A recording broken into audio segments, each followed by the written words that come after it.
بھٹو خاندان پاکستان کی سیاست کا وہ نام جس کے ساتھ طاقت بھی جڑی رہی، شہرت بھی اور خون بھی۔ لیکن اسی خاندان میں ایک ایسی لڑکی بھی پیدا ہوئی جس نے بچپن میں اپنے والد کو خون میں لت پت دیکھا اور پھر پوری زندگی سوال پوچھتی رہی۔ وہ لڑکی تھی فاطمہ بھٹو، ذوالفقار علی بھٹو کی پوتی، مرتضیٰ بھٹو کی بیٹی۔ لیکن حیران کن بات یہ ہے کہ وہ اپنی ہی خاندان کے خلاف کھڑی ہو گئی۔ آخر فاطمہ بھٹو نے ایسا کیا دیکھا؟ ان کے والد مرتضیٰ بھٹو کو کس نے مارا؟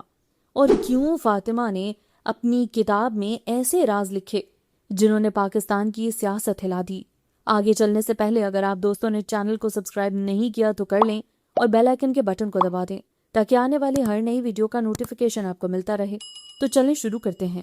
فاطمہ بھٹو 29 مئی 1982 کو افغانستان کے شہر کابل میں پیدا ہوئیں۔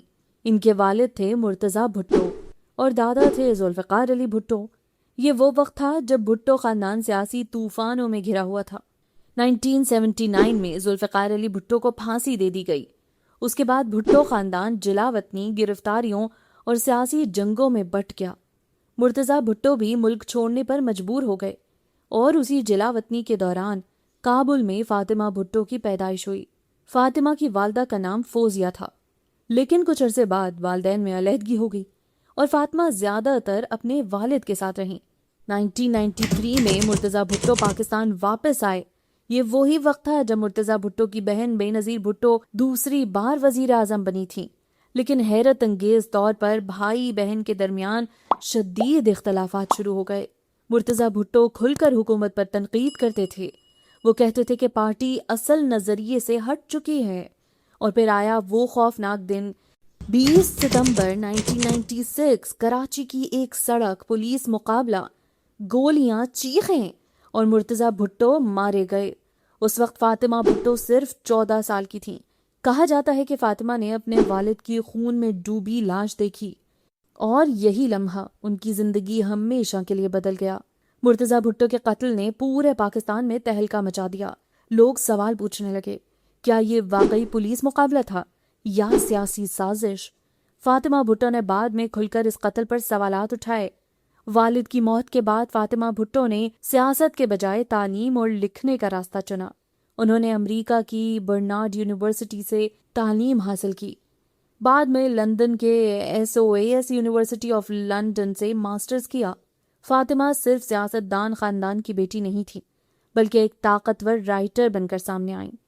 انہوں نے شاعری لکھی، ناول لکھے اور سیاسی مضامین بھی۔ ان کی سب سے مشہور کتاب تھی songs of blood and sword. یہ کتاب دراصل ان کے والد مرتضیٰ بھٹو کے قتل اور بھٹو خاندان کے اندرونی تنازعات پر مبنی تھی۔ کتاب میں فاطمہ نے کئی ایسے سوال اٹھائے جنہیں پاکستان میں بہت حساس سمجھا جاتا تھا۔ اسی وجہ سے یہ کتاب عالمی سطح پر بہت مشہور ہوئی۔ ان کے مشہور ناولز میں دی رن اویز نوجوانوں کی بدلتی دنیا کو دکھاتا ہے، جبکہ دی شیڈو آف کرسنٹ مون نے عالمی سطح پر شہرت حاصل کی۔ فاطمہ بھٹو کے سب سے زیادہ چرچے ان کے اپنی پھپھو بے نظیر بھٹو سے اختلافات کی وجہ سے ہوئے۔ انہوں نے کئی بار کھل کر کہا کہ مرتضیٰ بھٹو کے قتل کی مکمل حقیقت سامنے نہیں آئی۔ اگرچہ انہوں نے براہ راست الزام نہیں لگایا، لیکن ان کے بیانات نے ہمیشہ سیاسی ہلچل پیدا کی۔ 2007 میں جب بے نظیر بھٹو قتل ہوئیں تو پورا ملک سوگ میں ڈوب گیا، لیکن فاطمہ بھٹو نے اس وقت بھی جذباتی سیاست کے بجائے سوال اٹھائے۔ اسی وجہ سے کچھ لوگ انہیں باغی بھٹو کہتے ہیں۔ فاطمہ بھٹو نے اپنی زندگی کافی حد تک میڈیا سے دور رکھی۔ وہ زیادہ تر لکھنے، لیکچرز دینے اور انسانی حقوق کے موضوعات پر بات کرتی رہیں۔ انہوں نے عالمی اخبارات کے لیے بھی لکھا، جن میں شامل ہیں the Guardian, the New York Times.